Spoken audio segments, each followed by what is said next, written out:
तज मन में मिथ्या कुसंग, शरण प्रभु की आ जा रे। पल पल जीवन जाए रे, कर ले प्रभु का भजन, शरण प्रभु की आ जा रे।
ॐ सहना भवतु, सहनौ भुनक्तु, सह वीर्यं करवावहै, तेजस्विनावधीतमस्तु मा विद्विषावहै। ॐ शान्ति शान्ति शान्ति।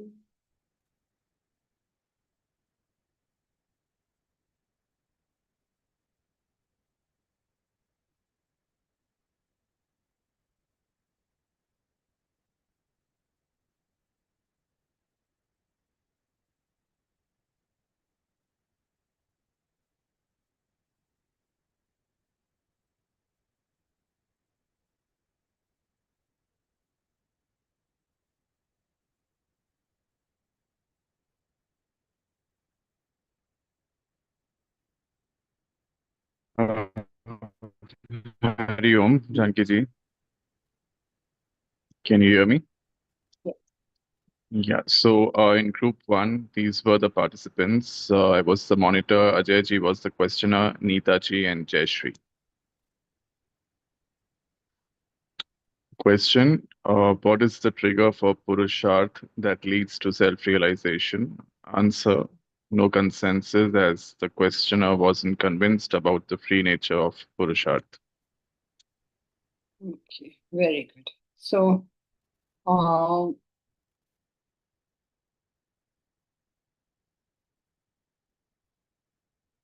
what is the I will trigger? again put my Janki ji. I will again put my question on the chat. Okay. Wait, you can't do that now. If you don't think this was the correct question, then you should not have allowed it to come here. No, just to recap. No, not necessary at all. We Okay. are assuming that you people have all concentrated, been disciplined, and come to at least a question correctly. We've assumed that. No need for explanations. What is the trigger for Purushartha that leads to self-realization? There is no trigger for Purushartha that leads to self-realization. So that's why I'm assuming that that the problem was the free nature of Purushartha. If at all you give a trigger to Purushartha, that means you have influenced it in some manner. But Purushartha cannot be influenced. That's its whole point. It's very difficult to wrap our head around that. But what you have to figure out is that as long as something comes from vasana, it is bound. Is that much clear? If it comes from vasana, it is bound? Yes. Okay. That's the real problem. Yeah. Yeah. If it comes from vasana, you agree it is bound. Correct? You're with us so far? Absolutely. Right. So now it has to be something apart from Vasana. And Exactly. the only reason we've put it apart is so that there is no form of bondage. Now, what are the things that come from Vasana? Your own intellect comes from Vasana. Your mind comes from Vasana. Your desires come from Vasana. Your guru's words, instructions comes from Vasana. The texts, the scriptures, they are all a product of Vasana in the sense somebody has to say it, write it. All of these actions come from Vasanas. So none of these can influence Purushartha. Then Because how it's it comes? How to bring out the Atman from the clutches of Vasana? that you have your sadhana. You do your sadhana, you do your karma yoga, you do your bhakti yoga, you do your jnana yoga. Okay, now if a person doesn't want it, then he won't do it. Now, how do we put into a person to want it? We can't do it. Forget self realization. Let us say that you are married. Okay, let us say that you think Vedanta is a great subject. I'm just putting a story. Okay, you tell your wife or you tell your son, Vedanta is superb, come to class. Can you make them come to class if they don't want to? You cannot influence this. Nobody can influence it. Suppose somebody tells you Vedanta is a waste of time. Stop going to Vedanta. Can they stop you? Nobody can bring you here and nobody can take you away from here. And it's nothing to do with Vedanta, it's to do with everything. If you love, let us say, Indian classical music, and your wife doesn't, what can you do to take her there and make her enjoy? It is her choice. So that's just a choice people make. And once they make the choice, then everything falls into place. But that choice is their own. I'll give a simple example. A person is a drunkard. Okay. He knows it is wrong. He wants to come out of it, but his vasanas are not allowing him to come out. Now, how he can come out from that is simple question. What makes him do the things that he should come out? He thinks he is wrong, but he is not able to come out. Wait. Don't repeat the question. The question stands, right? If he wants to come out, he will have to. Firstly, the question is, how will he want to come out? What he should do is a different question. When we are discussing Purushartha, we are on the point of what makes a person who has such strong desires to drink alcohol want to stop it. What makes him want to stop it? Most people who have such strong desires don't want to stop it. You pick them up, you take them to rehab, they are not going, they will run away. They don't want to. So the question here is not what he should do. The question is what makes him want it in spite of his vasana for it being so strong. That is Purushartha. That may be, in this, he could also have a vasana, but that could be Purushartha, where you're choosing something apart from your vasanas. Now, what has he got to do that there are people who are they've studied the subject. They have all sorts of ways of getting people rid of alcohol. That is not as difficult as the very want, which precedes the actions.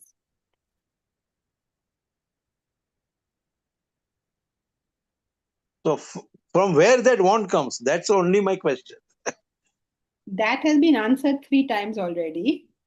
I'll answer it for the 4th time, but unless you are listening to the question answers, if your question is running in your mind all the time, answer cannot go in. Where does the want come from? It is the free will of the individual. he wants it or he doesn't want it. This is just his free will. This free will is not influenced or triggered by anything. Let me contemplate. Okay, thank you.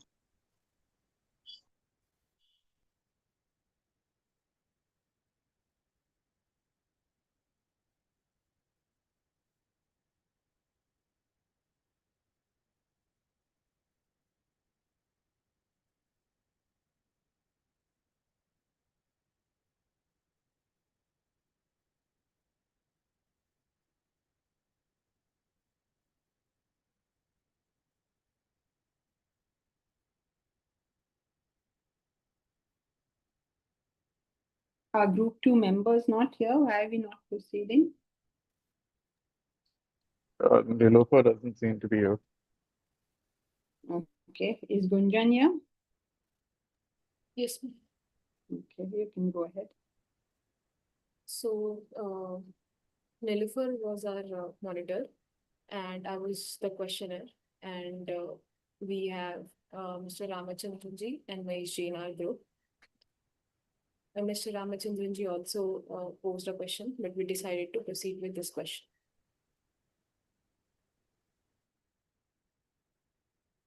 You can read it out. Okay. So the question is, how can we maintain long-lasting relationships with people, work, and the world when our desires and interests naturally change over time? So we, all of four, we came to an answer that we need to accept people as they are and align ourselves via Bhakti Yoga, Karma Yoga, and Jnana Yoga. Bhakti Yoga means reduce ego, practice humility, give more, accept less. Swamiji's example of the lady whose husband was wonderful in every aspect as a father, as a provider, but he turned gay. The wife chose to quarantine the marriage bed and continue living under the same roof. Through Karma Yoga, so give best, non-attached to the outcome, dedicate our work as service to God. And through Jnana Yoga, remember we are not the body, mind, or the intellect. Accept everything as prasada from God and move on. By being brutally honest, we have faith that whatever unfolds will ultimately be for the best.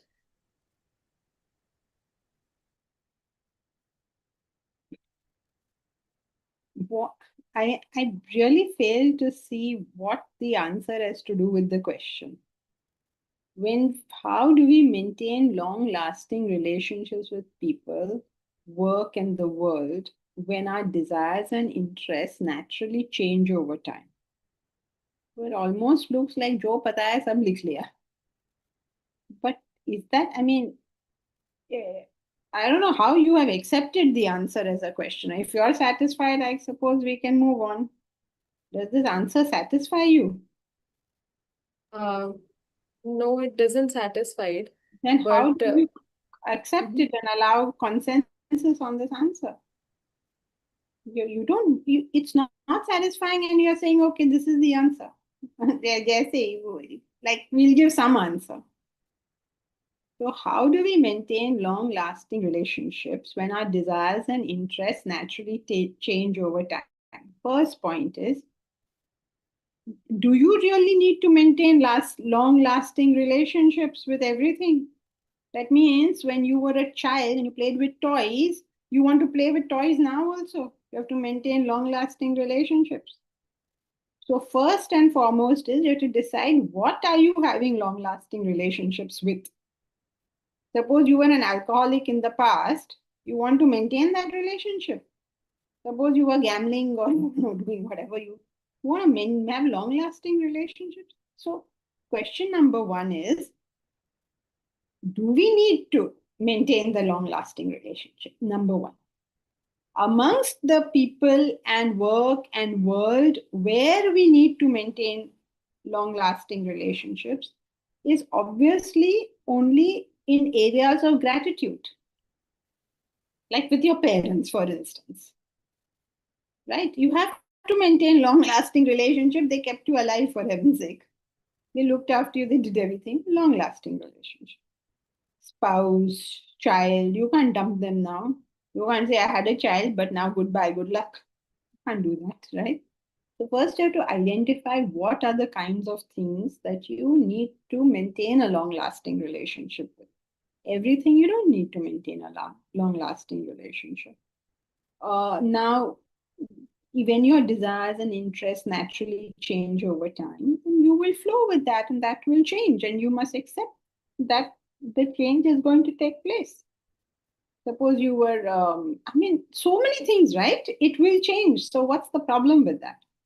The only thing that you cannot change is in areas of gratitude. Okay, and the other thing is, and how do you do it? Because now you have changed, so you no longer require this, but you owe a debt of gratitude, is by having better values. That now just because I don't need you anymore, I don't dump you. These are values in life, right?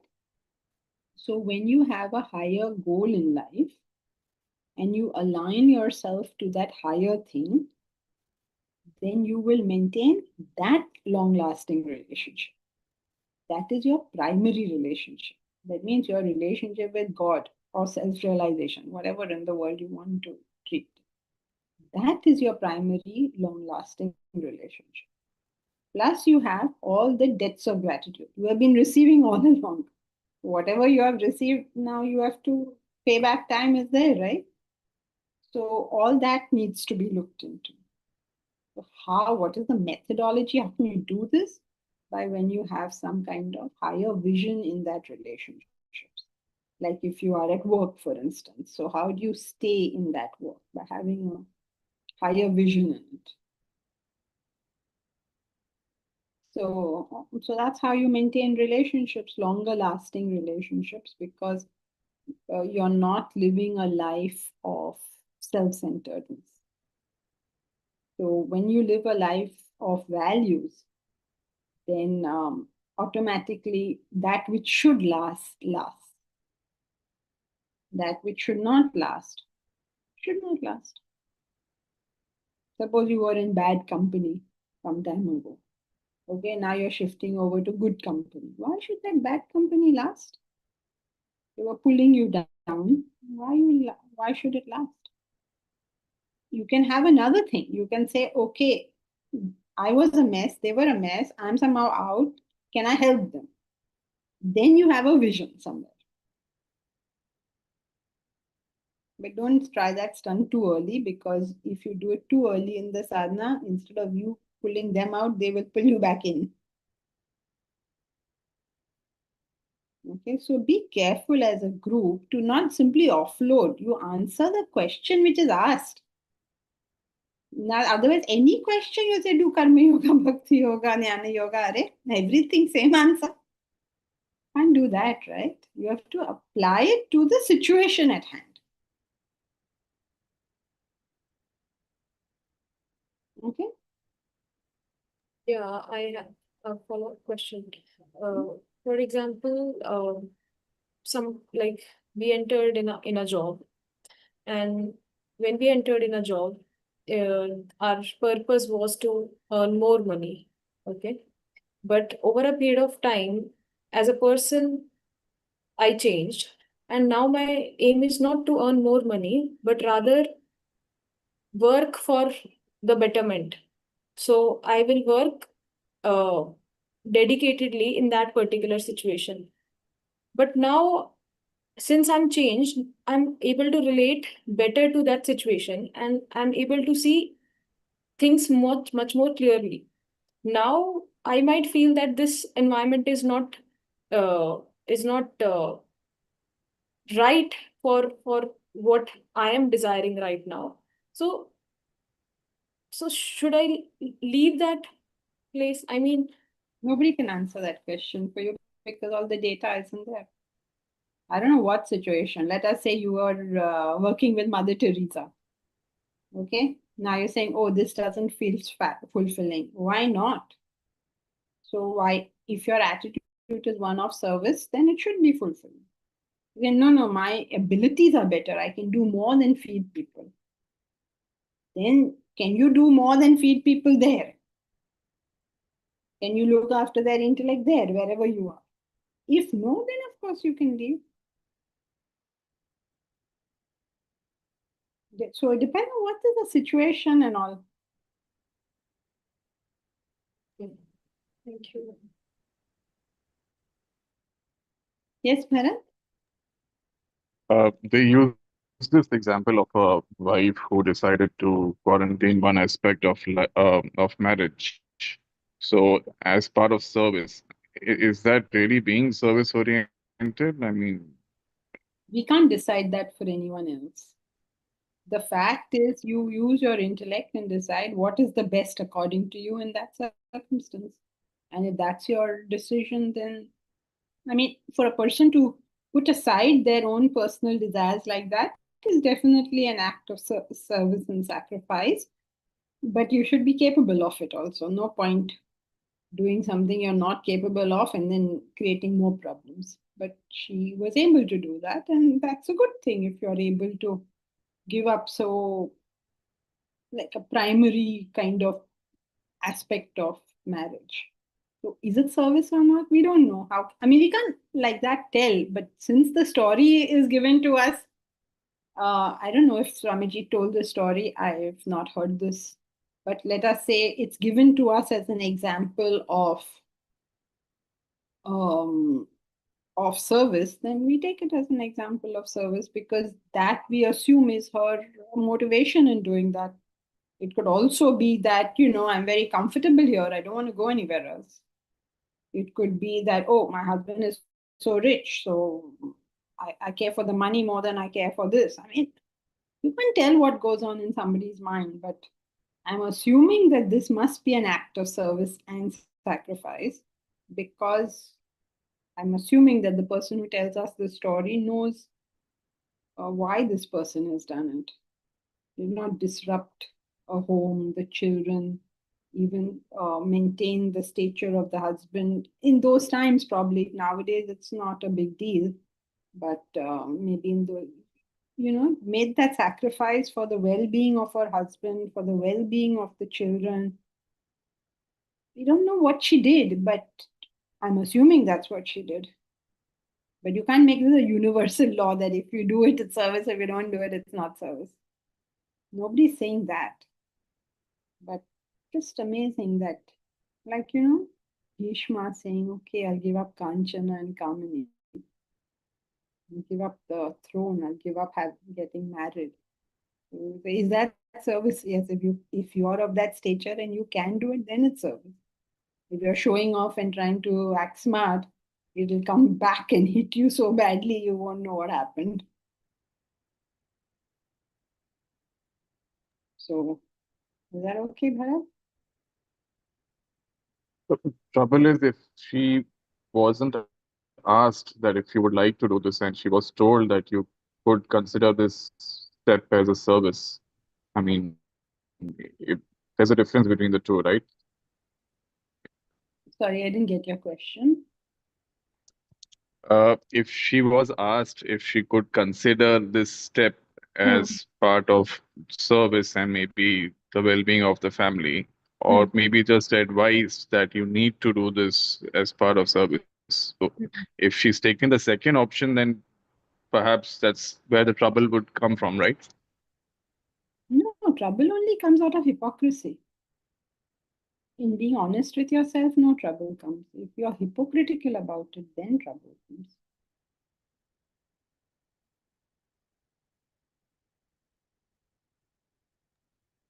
You're hypocritical, selfish. Those are the things that cause trouble. You understand? Okay. Sorry? I mean, we would have loved to see the outcome of it. We don't know what came out of it, but So that is not a yardstick, what came out of it. Our intention is the yardstick. So we are not prescribing this for everybody. You can prescribe it for others. If you're prescribing it for somebody, then you can say, see the outcome. But we are not prescribing it. We're saying if your intention was one of service, it doesn't matter what action you do, it matters why you're doing it. So we don't see the result. We don't see the consequence. Now it's like saying, okay, Shahid Bhagat Singh, he tried to whatever blow up whatever he tried to blow up, and then he went to jail. So that proves what he did. He was hung. He died. So therefore he was wrong. Do you want to be hung? Then don't do this. The result is not a yardstick. You can be completely right, be completely misunderstood. And well, that's that. Christ was crucified, so was he a selfish person? Socrates was given hemlock. So can we say, oh, you shouldn't do these good acts because this is what will happen to you? Character lies in upholding what, according to you, is right. That's it. Thank you. There's a question in the chat. Bhargavi. Bhargavi. Even to sadhana, we need vasana, right? Yes, we do, because if you didn't have vasanas, why do you require sadhana? Sadhana is the tool to remove vasanas. If you don't have vasanas, then how can you do sadhana? But so you definitely need it. But I think what you're saying is, if you don't have the vasana to do sadhana, how will you do it? That's what you're Yes. saying, right? Yes, yes. Even to attend this class, I need some vasana, right? Yes and no. Hmm. Think of the very first time in this janma or any other janma when you did not have a vasana for this. You're muted. Okay, So okay. at some point you didn't have a vasana. Then at some point you had a vasana. So how did that change take place? That's Purushartha. So when you Okay. keep doing it, then that gets strengthened. It becomes a vasana and becomes easy. Okay. Even now, today, even now, it's not just in the past, even now, the more sadhana you do, the easier it will get. Because your vasana is getting stronger for sadhana. Okay. Thank you. Thank you, Janki ji.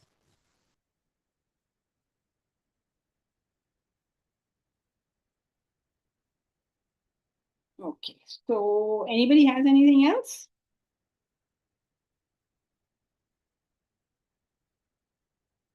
Deepak's Galaxy A51. Who is this? Is it somebody new?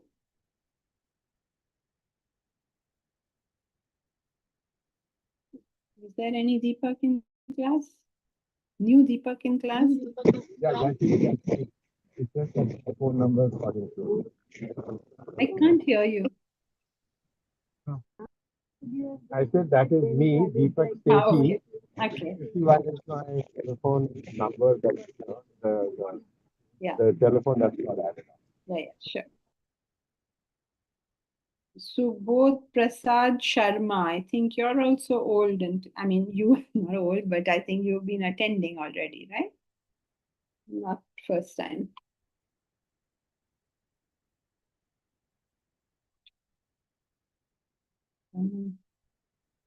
Okay, so shall we continue?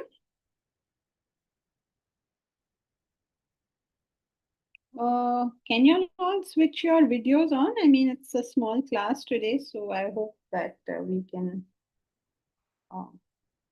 switch it on. You have a better chance of concentrating and getting the point if your video is on. If your video is not on, you have a better chance of diverting your attention to many other things that go on in life.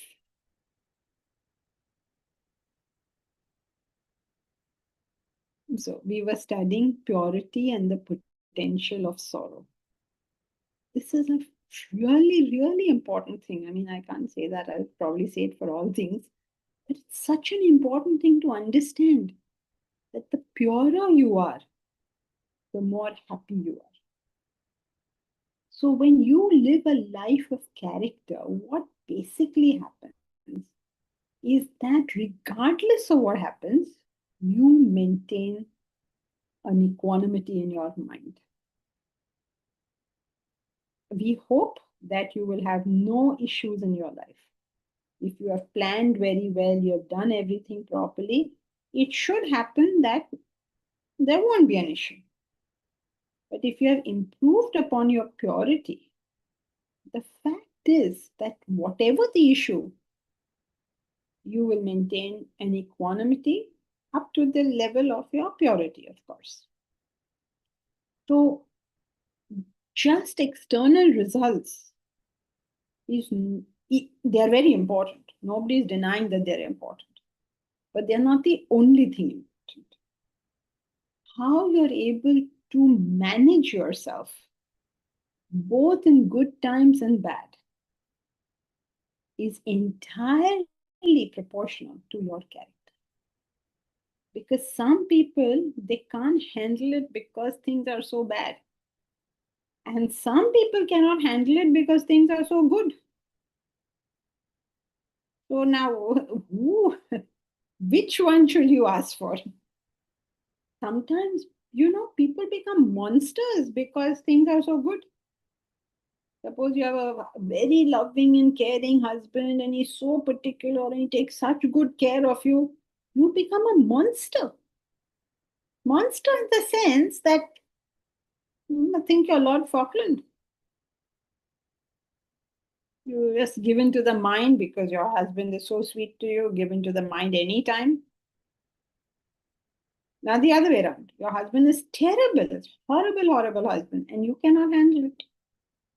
So both ways trouble. Now have a good husband. So if I go to a wedding, I don't know what to say. Have a good husband, have a bad husband. I don't know. Both ways you can mess up. What am I supposed to wish anyone? Only wishes, please study Vedanta. That's the only wish. Because it's the only thing that's going to work. Everything else can make you a bigger mess than you are right now. Vedanta will make you less of a mess. So very, very important, this concept of purity and the potential of sorrow. What is the potential of sorrow in you is always proportional to your desires. Correct? Whatever your current state is, happy, unhappy, what is the potential of sorrow is proportional to desires. So more the desires, greater the potential of sorrow. That is self-evident. So simple.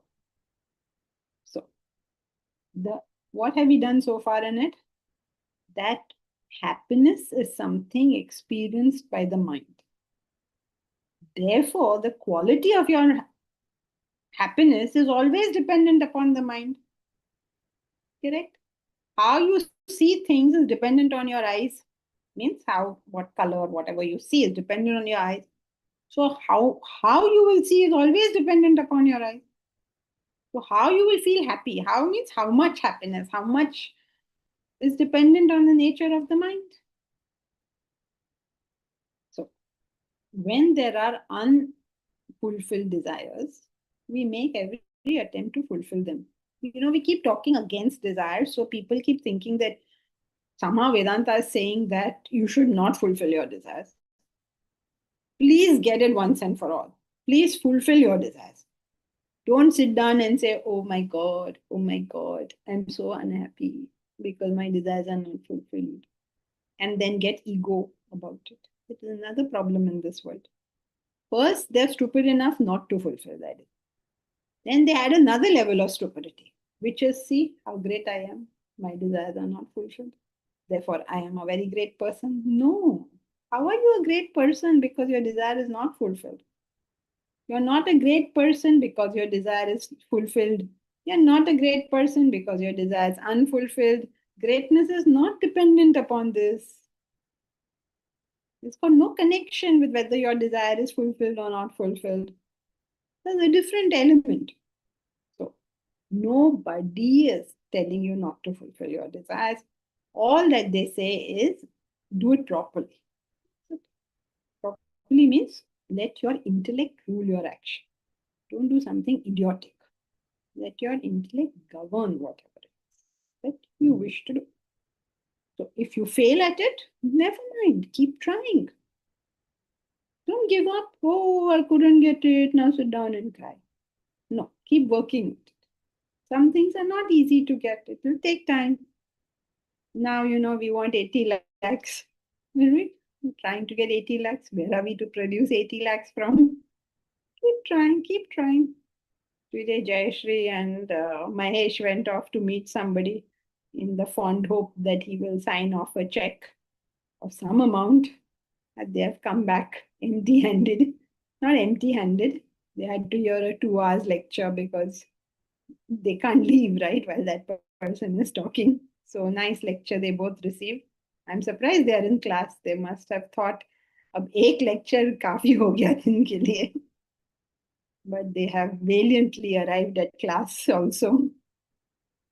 So, what? You keep trying. Failure after failure. What do? You just keep trying, keep trying, keep trying. And one day it will work. So keep trying. Don't give up on your desires, on whatever you wish to do, just because at the moment it's not happening. Take heart from these fellows who go to give CA exams. These CA exams, almost 90% fail. 95% of these guys fail. But do they give up? No. Valiantly they continue year after year, trying to give that exam. So like that. Keep on at it, keep on at it, keep on at it. So you're supposed to do that. Then where is the problem? We need to also consider what happens if you get the objective. It is not necessarily true that once one achieves it, one can then live happily ever after. Sorrow can recur. And that necessitates the discussion on the potential of sorrow. Okay, so why are we discussing this point? Because you work hard, you get whatever you want, but sorrow can recur. So where does the potential lie is what we have to examine. There are two aspects of happiness. What one has, which is dependent upon the world, and who one is, which is independent of the world. This is an important idea to get, right? There are two aspects to happiness. One is what you have. Two is who you are. We automatically attribute happiness to only one factor. That is what we have. We neglect the other. That is who we are. Within who we are lies the potential of sorrow. Now, if I were to ask a new person, where does potential of sorrow lie? So what would the person answer? What would you answer? But definitely, what would a new person answer? Potential of sorrow lies in the world. Right? Why would he answer that? Simple. I get something, I lose it. I get something, somebody spoils it. I get my brand new car, somebody comes and bangs into it. So where is the potential of sorrow according to people in this world? Potential of sorrow lies in the objects, in what I have. My husband is good to me. I'm happy. He is bad to me. I'm miserable. I get good marks in my exam. I'm happy. I get bad marks. I'm miserable. So where does my potential of sorrow lie? It lies in the world. Vedanta is trying to tell us your potential of sorrow lies in who you are, not what you have. So within who we are lies the potential of sorrow. This potential is created by selfishness. Please understand this very carefully. Take that lady who was able to live with her husband, having to give up a very, very basic human desire. Right? She cannot have a marital life with her husband. Very basic desire, which is there in all animals. Why only humans? Everyone. But she's able to give it up because the situation asks for it.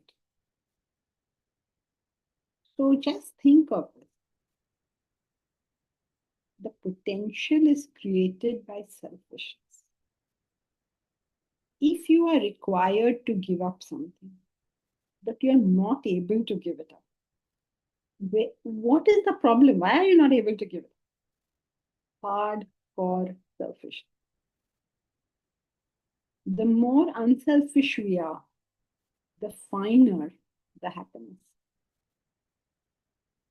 Like a bird cannot outsoar the atmosphere, our happiness cannot outsoar our purity. You can never be happier, no matter what you have. You can never be happier than your purity. Is this topic clear? It's fairly clear, right? Can we move on?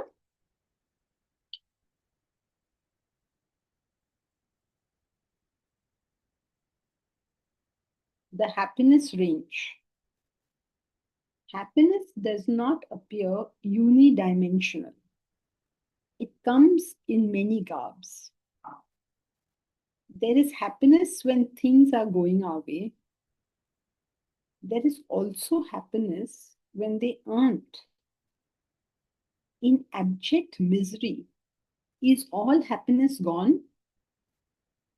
No, there is still a flicker, a glimmer. It is that which makes a person continue even when things are terrible. You know, it's that little flame, like in the chemistry labs, you know, that what is that light called? That little flame that is always, that's still there. Like a flame, happiness could either rise or subside, but not go off. If the flame goes off, the person cannot bear to live anymore. He chooses death. And even that is the pursuit of happiness. Happiness has now become a frantic escape from hopeless sorrow. There's always a little left. If according to you there's nothing left, you kill yourself. Because then dying will be happiness. Learning about happiness is learning about the whole range. We refer to this range in varied terminology. In misery, we may say we are coping. Have you ever said that? Yes, it's not very nice, but I'm coping. What does it mean I'm coping? That means I'm not completely unhappy. I'm sort of managing. That means the flame of happiness is muted. Or we may say we are going crazy. That means the flame is flickering. Its light is not steady. We are peaceful means the light is steady. You know, that light of happiness, it flickers in us. It goes up, it goes down. It's you know, when talk of happiness, generally it sounds like it's 1 point or something. But there is a whole range that's going around in this happiness thing. We are delighted means the flame is shot up. Many expressions, all referring to some part of that range. We want the flame to shoot up. We believe more money, more luxuries, better partners, or better degrees equates to the flame shooting up more often. So we are all in pursuit of delight, right? We don't want to be coping and managing, and we want this flame to keep shooting up. So what are our method of doing that? Get more money, better luxuries, better partner, better degrees. We have all sorts of things. But what keeps the flame going, even when things around us are not conducive, is the quality of unselfishness. I hope you are able to now begin to see. When we started this, you'll say, now we were just talking about the potential of sorrow. Now we have gone to range of happiness. What is the connection? You will see the connection as we go. If you don't see it, then you ask. Okay? Happiness is not a point. It's all sorts of ups and downs. So a selfish mind is happy only when it gets what it wants, and is entirely miserable when it doesn't. Right? So what happens if you're a selfish mind? It shoots up because you got whatever you wanted. And it sinks very, very low because you didn't get what you wanted. Unselfishness is our buffer when we meet the ups and downs of life. So how will you keep that flame more or less constant? By unselfishness. It keeps our ship steady. It keeps our ship safe in troubled waters. We do not lose direction. So it makes sense that while we work on achievement, we simultaneously work on developing unselfishness. This is why it's connected to the previous thing. Purity determines your potential of sorrow. What is purity? Unselfishness. So you have to keep working on that. Thereby, we can escape the heartache and 1,000 natural shocks that flesh is heir to, without having shuffled off this mortal coil with a bare bodkin, as Hamlet was so drawn to do. You're familiar with this piece. It's a very famous piece from Shakespeare. It begins with the words, to be or not to be. So he's deciding, shall I kill myself? So he says, shuffle off this mortal coil. Means this body, I'll throw off this with a bare bodkin. Bare bodkin with unsheathed knife. He's going to kill himself with that knife. So he says, to be or not to be, that is the question. Whether it is nobler in the heart to bear the slings and arrows of outrageous fortune, or bear arms against a sea of troubles, and by opposing in them. So what should I do? Should I fight all these troubles that have come to me? Escape the heartache and 1,000 natural shocks that flesh is heir to. All the trouble that this body has to and mind have to go through. Or shuffle off this mortal coil with a bare bodkin.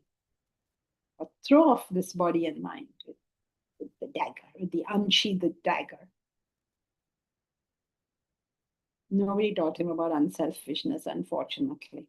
So he could see only two options. There is a third option.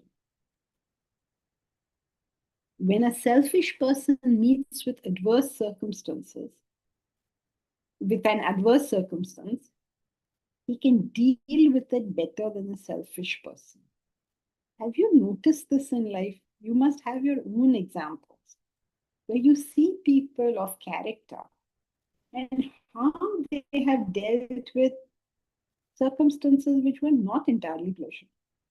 Common example, which we all know, of course, is when Rama is about to become king and he is told that you're no longer Yuvraj, you will not become king. You go to the forest and live over there.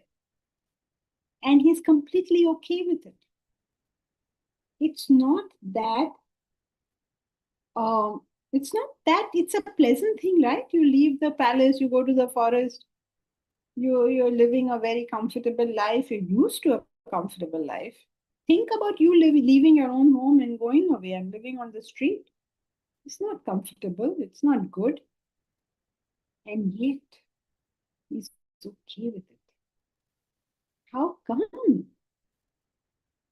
When an unselfish person meets with an adverse circumstance, he can deal with it better than a selfish person.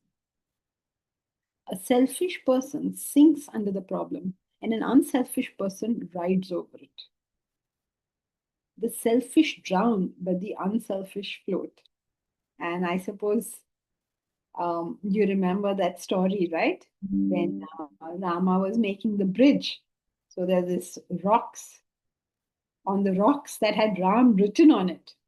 The story goes, they floated, they did not sink. Now you understand why they tell that story. Otherwise, people start saying, oh no, how is it possible that you write Ram on the stone and it won't sink? Hey, Baba, please understand. They're trying to communicate a message. In the great deluge, yes, Bharat? What difference would skill bring in to the picture. If a selfish person is skillful, would he still find it difficult to tide over in a particular situation or an event? No, of course he'll find it difficult. His skill will go away from him. That's what happened to Arjuna. No? The moment his attention shifted from bringing righteousness back to the country to my relations and my friends, his skill has disappeared. He said, I can't hold the Gandhi.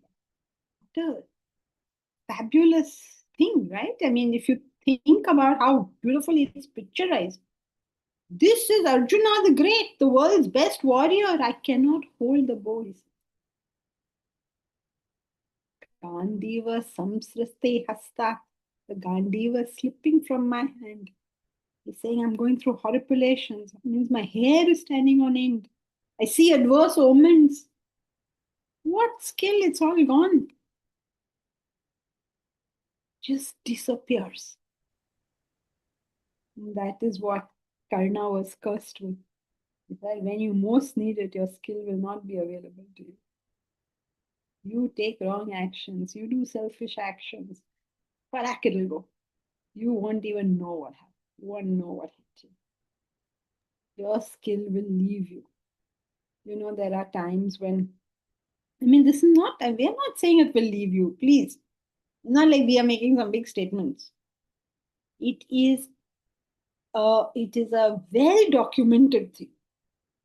Doctors, surgeons are not able to, even if you're the world's best surgeon, you're not allowed to operate on your kith and kin. On your own relations, they don't let you operate. Why? Because you'll kill them. Your hand, which was so steady with anybody else, will slip when it's your own. So we are not making up stories and saying that, oh, your skill will go, and then someone say, I don't believe my skill will go. This is a well documented thing. Simple thing. Answers you know in your exams, you will not remember them. Why? How many marks am I going to get?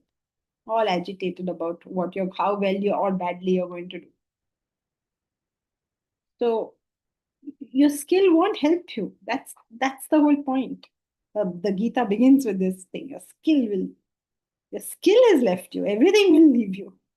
Your brains have left you. Your skill has left you. Everything is gone. And conversely, if an unselfish person is less skillful, he'll be, I mean, whatever it is that he has will be fully available. Yep. Whatever he has will become fully available. That is why, if you notice in these fairy tales, you know, there is a good fellow, there's a bad fellow. The bad fellow is also very skilled. The good fellow is also very skilled. But still, somehow the good fellow wins in the end. How come? All they're trying to tell you is your skills will be useful to you only as long as your attitude is correct. This is nature's law. What can you and I do against it? They can't. The Kaurava army was bigger, as skilled, but they lost. It's very superstitious to think that good people will do well. वो उस time में होता होगा, आजकल ऐसे नहीं होता, आजकल the bad people do well. That's how people argue. No, the bad people are not doing well. The Rajasic people are doing better than the Tamasic people. That is what is happening today. It's not like good people are going to do worse than bad people. That's impossible. Why is it impossible? Because that's the law. The more selfish, the more agitated. So if you are lower in skill, but better in attitude, you will win. Very, very clear. I mean, it's not something we are saying. Everywhere you see, it is now how you write. They use different words. They say, well, your mindset determines your success. What is that mindset? They will give you some lecture on what mindset. No. Simple. You get one quality, you get all the others. You become unselfish. and all the other qualities simply get added on to you. Okay, Bharat, so you're Yes. right. Thank you.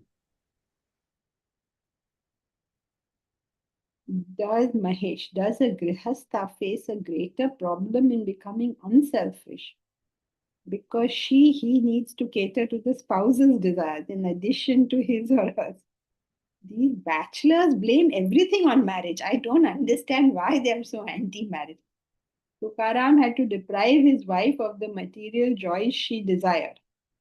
No unselfish person will deprive his wife of the joys she desires. But people who love to complain enjoy complaining, so they complain. I remember Swamiji had given this example, which I've never forgotten, though I've heard this 40 years ago. I said it only once, as far as I remember.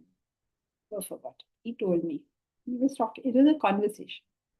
So he told me that time. That Amma, that is his wife, she liked to see movies. But he joined the ashram. Okay? She liked, I mean, nothing extraordinary, simple thing, one movie a month or something. She liked it, enjoyed it. So he said the first thing I did was I taught her driving. So that at least she could, they came from Chennai to live at Powai in Mumbai. So first thing I did was I taught her driving. So now she's independent. Then I taught her how to handle the bank account. So she has finances. And third, I encouraged all her friendship with the ladies outside. People would come and on, encouraged. Now he's put three things into position. She has money, she has a car, and she has friends. So she's well taken care of. Just because he cannot go for a movie and he can't be bothered to sit through a movie, her desire suffered. Now, what happens is there are some women and some men who love to grumble and complain. They will complain under all circumstances. So they complain. Big deal. Xantippe was Socrates' wife. You'll have Socrates, right? His wife was Xantippe. She was a huge virago, that you know. He is lecturing in class, she poured water on him. Now, everybody, can you imagine? The lecture is going on, and then your spouse is really mad at you, comes and throws a bucket of water on you. I mean, like, can you imagine how that must feel? It's supposedly a true incident. So what did Socrates do? He is completely wet now. His students are sitting in front of him. He is philosophizing. His wife has come. She must have been grumbling about something in the background, which he was ignoring. Some background noise was going on. So he turns to his students and said, sometimes when it roars, it pours. Because every time the lightning comes doesn't mean it rains, right? Sometimes when it roars, it pours. So nothing, then he continued his lecture. I don't know what he did. So now some people love to grumble and complain. An unselfish person will not deprive you of your desires. Just like you will not deprive a child of toys. You would not do that. It's cruel. You understand that. You will encourage the child to play with toys because it's right for that child to play with toys. Who's standing in judgment and saying, oh, you shouldn't have this and you shouldn't have that? Unselfish people are less judgmental.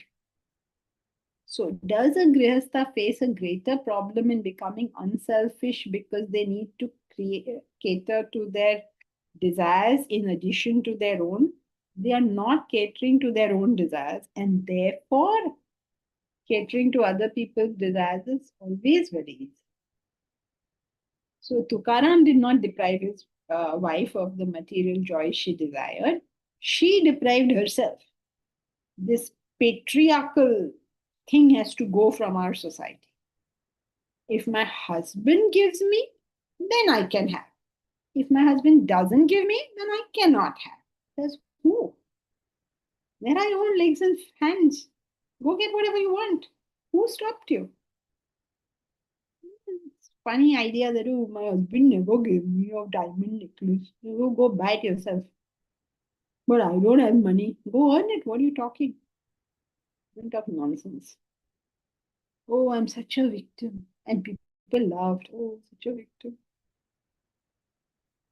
So, Mahesh, don't get misled by all this. Sometimes they exaggerate all this just to tell us the idea that he was so dedicated to his goal that he did not make it his full-time occupation to take care of his wife. And if anyone makes it their full-time occupation to take care of their wives will get fed up and leave them. Believe it or not. For example, give an example. For example, Mahesh, example. Andrea Del Sarto. Ah, very good. Andrea Del Sarto. Only one person has understood that poem. Andrea Del Sarto. He did everything for his wife and she just ran away from him. Because that's the nature of life. Okay. So that's it for today. We'll continue next time. Thank you, Janki ji. Hari Om Janki ji. Thank you. Thank you. Hari Om Janki ji. Hari Om.